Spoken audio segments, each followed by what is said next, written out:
राज्याच्या सागरी हद्दीमध्ये पर्ससीन मासेमारीचा धुमाकूळ बघायला मिळतोय।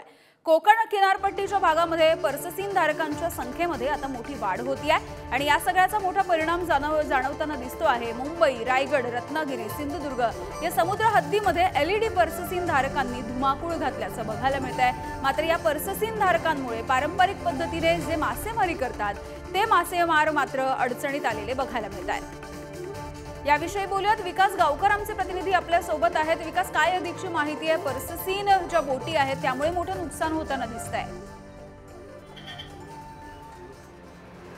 नक्कीच यामिनी जर बघितलं तर कोकणात पर्ससीन नेटचा मोठा प्रश्न सातत्याने भेडसावतोय। गेल्या काही वर्षात पर्ससीन नेट आणि गिल नेट म्हणजे पारंपरिक मासेमार अशा पद्धतीचा संघर्ष सुरू होता। मात्र आता जर बघितलं तर पर्ससीन नेटमध्ये मोठ्या संख्येनं जे पारंपरिक मासेमारी करत होते ते सुद्धा उतरलेले आहेत। पारंपरिक मध्ये आता मिनी पर्ससीन नेट सुद्धा उतरले आहे, त्यामुळे मोठं संकट हे कोकणच्या किनारपट्टीवर आपल्याला दिसतंय। मोठ्या संख्येनं पर्ससीन नेटधारक मासेमारी करत असल्याने कोकणात मासेमारीचं दुष्काळ सुद्धा गेली काही वर्ष सतावत होता। यावर्षी हे संकट आणखी तीव्र होताना दिसतंय आणि पर्ससीन नेटचा हा जो संघर्ष आहे किंवा पर्ससीन नेटची मासेमारी आहे ती मोठ्या प्रमाणात होत असल्याने स्थानिक मच्छीमार मात्र खूप त्रासलेले आहेत, कारण छोट्या पद्धतीने जे मासेमारी होते त्यांना मासे मिळेनासे झालेले आहेत। यामिनी एकूण जर बघितलं तर धन्यवाद विकास या सगळ्या माहितीसाठी।